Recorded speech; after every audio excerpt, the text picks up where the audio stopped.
नख सिख भरा विकार, तुम दाता दुख भंजना, मेरी करो पार।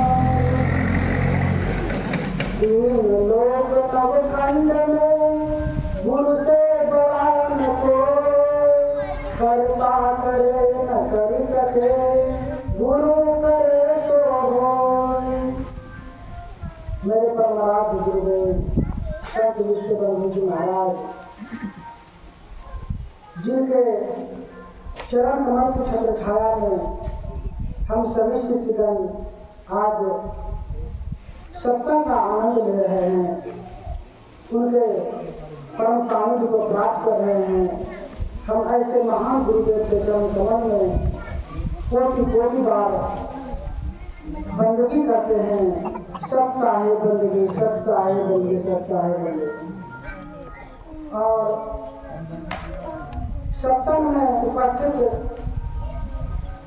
गुरु भाई, गुरु बहनें एवं इस गांव के सभी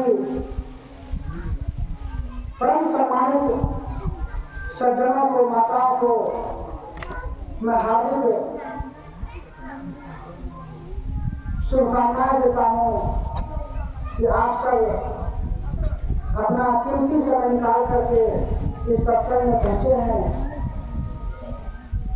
सदगुरु कबीर साहब कहते हैं कि प्रेम भाव एक चाहिए, भेष अनेक बनाए, भावे घर में वास कर भावे न हो जाए। सदगुरु कबीर साहब ने बात इसलिए कही कि आज के समय में प्रेम का बड़ा ही अभाव हो चुका है। हर घर में कलह है और ईर्ष्या द्वेष से भरा हुआ जीवन संसार में लोग जी रहे हैं। आज माता पिता का विचार अपने पुत्रों से नहीं मिलता है, पति पत्नी का विचार नहीं मिलता है। समाज में आस-पास पड़ोस में वैमनस्यता है, ईर्ष्या है, द्वेष है, दुनिया परिवार, हर जगह प्रेम का अभाव देखने के लिए मिल रहा है। इसलिए सदगुरु कबीर साहब खास तौर पर उन साधु संतों को यह समझा रहे हैं कि आप प्रेम को धारण करो, और समाज के अन्य लोगों को भी यह समझाते हैं कि प्रेम आवश्यक है, प्रेम को अवश्य धारण करें, क्योंकि प्रेम के बिना जीवन अधूरा है। जहाँ सुमति नहीं है तो वहाँ विकास भी ठप पड़ जाता है। इसलिए परिवार में हर जगह सुमति, प्रेम होना आवश्यक है। और जब आप साधु बने हैं तो चाहे गृहस्थ साधु हो, चाहे विरक्त साधु हो, तो उसके जीवन में प्रेम होना चाहिए। और हम देखते हैं कि ऐसे भी सत्संग प्रेमी लोग हैं जो कि सत्संग दीक्षा तो ले चुके हैं वह, लेकिन उसके घर परिवार के लोग सत्संग दीक्षा नहीं लिए। क्यों? क्योंकि उसका विचार व्यवहार अपने घर में प्रेम से भरा हुआ नहीं है। अब पुत्र है, बहुएं हैं, पत्नियां हैं, जो भी है घर में सदस्य, उन पर वो एक शासक के रूप में व्यवहार करते हैं, प्रेम नहीं देते हैं, तो उसके विचारों से वह प्रभावित नहीं होता है, न वह सत्संग में आता है, न सत्संग से जुड़ता है वह। इसलिए वहां भी प्रेम की आवश्यकता है। जब आप में लोच होगा, प्रेम होगा, तभी तो आपके घर के परिवार के सदस्य भी उन बातों की गहराइयों को समझेंगे और प्रभावित होंगे और सत्संग में आएंगे। और ये तो गृहस्थ संतों के लिए हो गया, और विरक्त संतों के लिए भी कहा गया है कि उसके जीवन में भी प्रेम होना आवश्यक है। आप समाज में जाते हैं तो आपको ऊंच नीच, गरीब अमीर सबको एक तरह से देखना होगा। ये नहीं कि फलाना व्यक्ति अमीर है तो उसको प्राथमिकता दी जाएगी, फलाना व्यक्ति नीच जाति का है तो उसको हटो, अन्य जाति के हैं, ये पैसे वाला है, इसको प्राथमिकता। ऐसी बातें नहीं होनी चाहिए। सबके लिए एक समान व्यवस्था होनी चाहिए विरक्त संतों के लिए। तो साहब ने यह बात इसीलिए कहा कि प्रेम भाव चाहिए, भेष अनेक बनाए, चाहे घर में वास कर चाहे वन को जाए, चाहे आप गृहस्थ संत हो, घर में रहो तो वहाँ भी प्रेम से रहो, और आप अगर विरक्त हो, समाज में जाते हो, सत्संग सुनाते हो तो वहाँ भी प्रेम होनी चाहिए, हर जगह प्रेम होनी चाहिए। हम लोग प्रार्थना करते हैं तो प्रार्थना में एक शब्द है जीवन अल्प है। जीवन अल्प इसलिए है, और दूसरी बात साहब ने कहा कि जाना नहीं, बुझा नहीं, समझ किया नहीं दो, अंधे को अंधाधुना राह बतावे तो।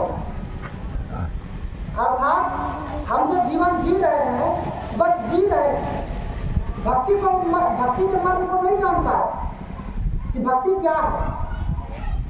भक्ति को जानना बहुत ही आवश्यक है। तो जीवन अब इस मायने में है कि मात्र 60-70 वर्ष एक एवरेज आयु मानी जाती है मनुष्य की अभी के समय में, इतना जीने काफी है। और वैसे तो जीवन और समय है, किसका कब चले जाएंगे उसका कोई गारंटी नहीं है, इसलिए साहब ने कहा जीवन अल्प है। तो इस अल्प समय में कुछ ऐसा कार्य होना चाहिए कि यह जीवन सार्थक हो जाए। इस जीवन को सार्थक करने के लिए सदगुरु कबीर साहब ने भक्ति का मार्ग बताया है, गुरु भक्ति का मार्ग। आप देखेंगे अभी हमारे व्यवस्थापक बंधु जी ने कहा कि रामकृष्ण से को बड़ा, उन्होंने भी तो गुरु की 3 लोग के धनी गुरु आगे आते हैं। आप रामायण देखते हैं, महाभारत देखते हैं, उसमें देखिए कि रामचंद्र जी किस तरह से गुरु वशिष्ठ मुनि का चरण धोते हैं, विश्वामित्र जी का वो चरण दबाते हैं। रामायण सीरियल में सब कुछ दिखाया गया है। जब वन को जाते हैं तो वन में भी संतों के सामने कैसे दंडवत होते हैं, कैसे हाथ जोड़ करके प्रणाम करते हैं, क्यों करते हैं? जबकि वह विष्णु जी के अवतार थे। क्योंकि यह मृत्यु मंडल में जब कोई भी आता है तो उसको मरना पड़ता है, और यही यहाँ का सत्य भी है। और इस मृत्यु से बचने की जो युक्ति है वह संत गुरुओं के पास है, वही आपको युक्ति देते हैं बचने का। और यह सबसे बड़ी बात है, यह जो युक्ति देते हैं, तो इस युक्ति को जब आप साधन भजन के माध्यम से करते हैं और जो मंजिल बताते हैं गुरुदेव, उस मंजिल की प्राप्ति करते हैं, तो यह आपके जीवन की बहुत ही परम उपलब्धि है। और इसके लिए शिष्य हमेशा गुरु का ऋणी होता है, इसलिए गुरु की सेवा पूजा की जाती है। और जन्म होता है, बाल्यावस्था होता है, किशोरावस्था, जवानी, फिर बुढ़ापा धीरे धीरे आती है, और इन सब के बीच में समय कैसे पार हो जाता है पता नहीं चलता है। बचपन में तो अबोध रहता है, बाल्यावस्था में खेल कूद में समय पार हो जाता है, फिर स्कूल जाते हैं, पढ़ते हैं, लिखते हैं, और एजुकेशन हासिल करने के बाद फिर कैरियर बनाने की होड़ होती है कि जीवन में कुछ करना है। अगर जीवन में कुछ करेंगे नहीं तो जिएंगे कैसे? तो फिर कैरियर बनाना पड़ता है, कुछ बनते हैं डॉक्टर, इंजीनियर, कोई पद हासिल करते हैं, या अन्य कोई तरीका है जीवन जीने का साधन उसकी व्यवस्था करते हैं। फिर शादी विवाह होती है और बाल बच्चे हुए, और इस तरह से फिर धीरे धीरे समय बुढ़ापा की ओर चला जाता है। इस प्रकार से सारा जीवन का समय गुजर जाता है और जान नहीं समझ सकते हैं, समझ नहीं पाते हैं कि भक्ति क्या चीज़ है।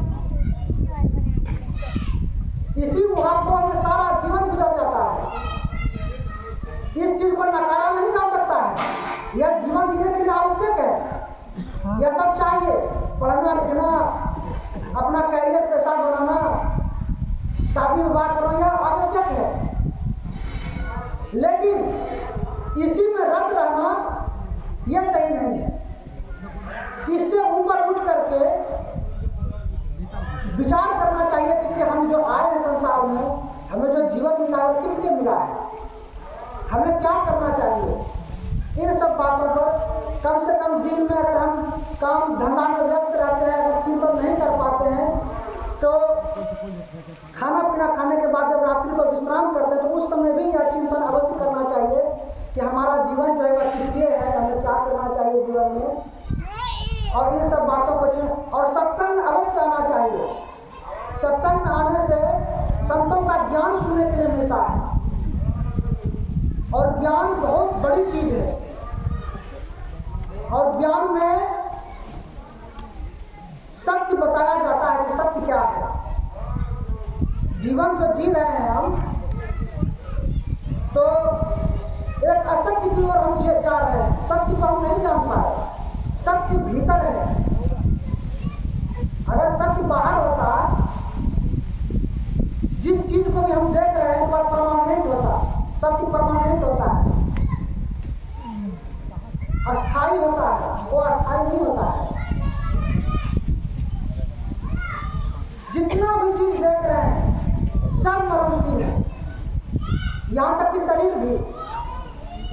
लोग जिस तरह से धंधा पेशा में रत है कि यही सही है, खूब आमदनी आ रहा है, बच्चे हैं, परिवार है, पत्नियां हैं, पति है, बस उतना में ही संतुष्ट है।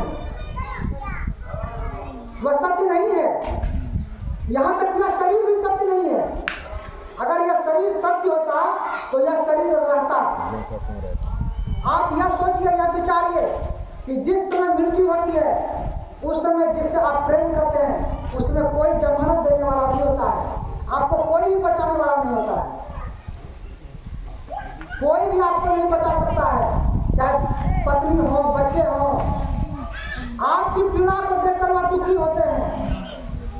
बहुत होगा तो वह आपको डॉक्टर तक लेकर जाएंगे, लेकिन मृत्यु तो तय है। मरना तो पड़ेगा। मृत्यु यहाँ का सत्य है। और एक दिन अचानक मृत्यु से आपका सामना हो जाएगा। मृत्यु जब आपके सामने खड़ी हो जाएगी तब आप घबरा जाएंगे। कल मैं चर्चा कर रहा था ना कि मैं ही रूप दिखावेगा, वह सूक्ष्म रूप आपको दिखावेगा। उस समय जब आपके शरीर में वह प्रवेश करेगा, यम नाम की वायु, और आपके पूरे शरीर में ऐठन करके, और सबसे पहले आपके नाभि चक्र जहाँ की सभी नसों का केंद्र उसको हिला दिया जाएगा। ऐचत तार मरोड़त फूटी हो गए धुर्रम धुर्रे का। और आप थोड़ा सा शरीर में कहीं भी खरोंच लगने पर कितनी पीड़ा होती है। इसका मतलब है कि रोम रोम में प्राण गुथा हुआ है। रोम रोम में प्राण गुथा हुआ है, तभी आपको शरीर में कष्ट होता थोड़ा सा भी खरोंच लगने पर। और आपके रोम रोम से ऐंठ के मरोड़ कर प्राण निकाला जाता है। कितनी पीड़ा होती है। और मृत्यु से साक्षात्कार होने पर शरीर का खून सूख जाता है, शरीर पीला पड़ जाता है। आप देखेंगे मृत शरीर का, जो मृत व्यक्ति का शरीर होता है वह पीला होता है।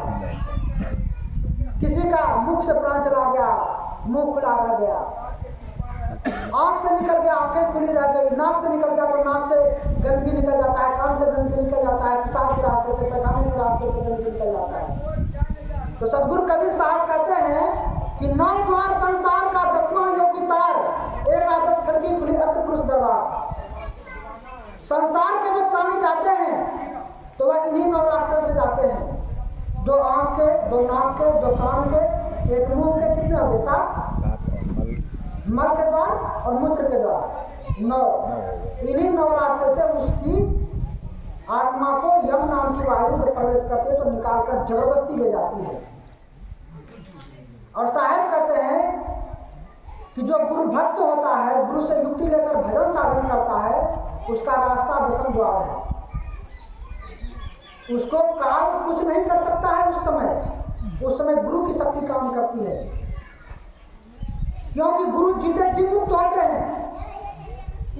देखने में लगता है कि गुरु हमारे तरह हैं, हमारे तरह ही व्यवहार करते हैं, खाते हैं, पीते हैं, उठते हैं, बैठते हैं, बात विचार करते हैं। लेकिन संत भीतर जो वो पहुंचे हुए चीज होते हैं वह संसार को पता नहीं होता है। और जो उससे लग जाते हैं, उसके बताए रास्ते पर चलते हैं, उस युक्ति पर चलकर भजन ध्यान साधना करते हैं, तब उसको समझ में आती है कि हाँ, संत क्या होता है और गुरु क्या होता है। तभी तो राम और कृष्ण जैसे महापुरुष भी गुरु भक्ति किए। आप देखिए महाभारत से लिखा था, उसमें व्यास मुनि का कृष्ण जी चरण धो रहे हैं। क्या है गुरु?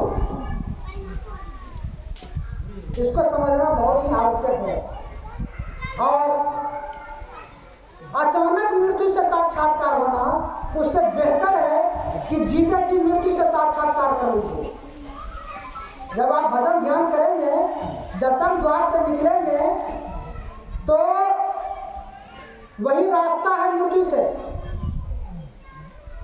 काल के सिर पर पांव रख सदगुरु का दरबार, काल के पांव सिर पर पांव रख करके गुरु सदगुरु के दरबार में, परमात्मा के दरबार में पहुंचाते हैं। तो जब आप रोज उस रास्ते से आना जाना करते हैं तो काल के ही रास्ते से तो आ रहे जा रहे हैं। हर जिस समय आप जाएंगे निकलेंगे शरीर से, तो आप काल के रास्ते से आ रहे जा रहे हैं, उससे साक्षात्कार हो रही है। तो फिर किस बात का भय? काल भी निश्चित है कि ये तो जाता है तो फिर चला ही आता है। लेकिन संत तो संत होते हैं, संत को पता होता है कि हमारा समय कब पूरेगा और उसके पहले वो चल देते हैं और संसार को बता करके जाते हैं। यही संत होने का सबसे बड़ा प्रमाण है। इतना ही कहकर मैं गुरु चरणों में अपनी वाणी को विराम देता हूँ, क्योंकि 2 बजे तक का ही सत्संग कहा था हमने, लेकिन कुछ विलम्ब हो गया, उसके लिए मैं क्षमा चाहता हूँ। और अपने परमाराध्य गुरुदेव से अति विनम्र प्रार्थना करता हूँ कि हम सबों को अपने आशीर्वचन से अपना आशीर्वाद दें। सत साहिब सतकिंकर महाराज की